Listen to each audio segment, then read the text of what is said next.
everybody's getting hit and nobody knows who is behind it.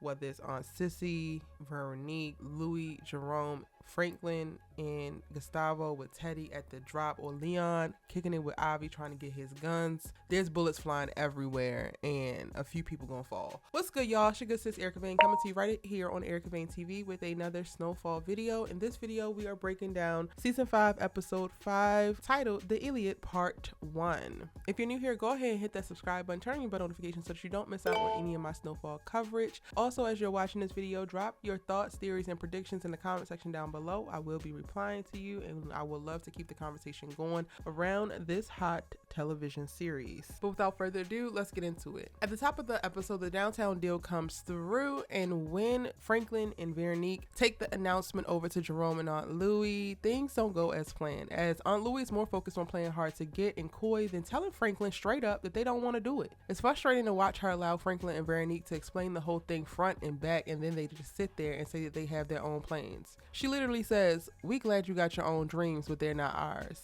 Okay, sis, how you plan to clean such large quantities of dirty money? Because you can stack it all you want, but if you can't spend it without going to jail, then is it really even your money? This moment sends Franklin spiraling after he storms out of this meeting, and Veronique calms him down poetically, but lets him know that Louie just might need to hear things from somebody else. While Veronique is doing all the right things at all the right times in all the right ways, sis really still feels very much so too good to be true. I don't know. How y'all feel about her? Let me know in the comment section down below. Cissy is meeting up with Ruben at the top of the episode when he asks her to place a recording device in Franklin's office. She makes her stance a bit clear, with her response being vehemently against anything that will compromise her son and his safety. Okay, Cissy, so you are not a complete rat and you found some loyalty, but you also playing with fire. Trying to capture and kill Teddy is one thing, but sacrificing your son in the process while working with a man who won't even reveal what agency he works for is another. You may need a plan B. That means that you might need to get your hands dirty yourself. The drop with Teddy goes all kinds of wrong, and it's a coincidence that Peach is called out sick that same day they get so brutally hit. But this drive-by isn't the only one going down. Throughout the episode, strategic hits are waged on Veronique, Cissy, Louie, and Jerome, who are eating in Leimert Park, and Leon,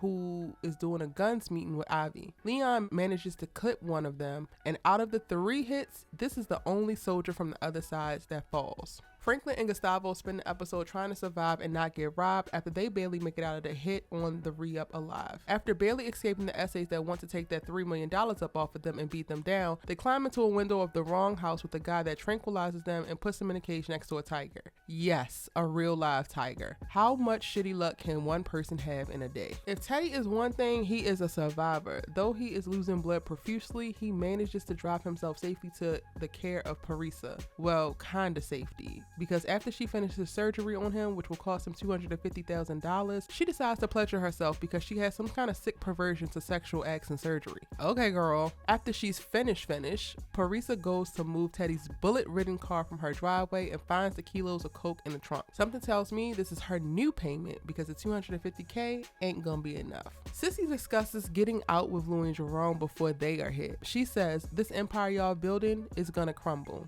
After the hit, they are about to be arrested by police, but Aunt Louie pulls the Buckley card that gets them out right at the moment that police are questioning Veronique and seemingly about to search her. What's interesting about Veronique is that she told Louie and Jerome to give her their guns, and you would think she did that because when the guns are found on her, she isn't worried about getting a gun charge because she's a Fed, but that ain't confirmed. Still, the math ain't mathing when it comes to Veronique, and we're gonna have to wait to find out who is going to be the one to betray the Saint organization. Leon in this episode is still very much so on his revolutionary stuff. We get a scene in this episode when he is schooling his crew on what the plan is as they're going to move forward and fight, and he literally says, "Use white people laws against white people whenever strategically advantageous." Well, go ahead and say that, Mr. Leon. I mean, your crew ain't really trying to hear it, but you really dropping fat. By the end of the episode, the crew is struggling to figure out what is going on and who is behind it. Leon and Jerome head out to question Black Diamond, Peaches, and Dallas while forcing the women to stay in safety at the club as they wait for Franklin to turn up. I thought thought this episode was dope. It had tons of action with a bunch of crazy twists, but also really, really strong character development as we push everybody's story along. With the cliffhanger of Franklin and Gustavo being stuck in this tiger cage, I think that they have a perfect setup for episode 6. The preview for episode 6 will be coming to the channel very, very soon, so make sure you hit that subscribe button if you haven't already so that you don't miss out on it. And let me know what you thought about this episode in the comment section down below. I'll see you in the next one.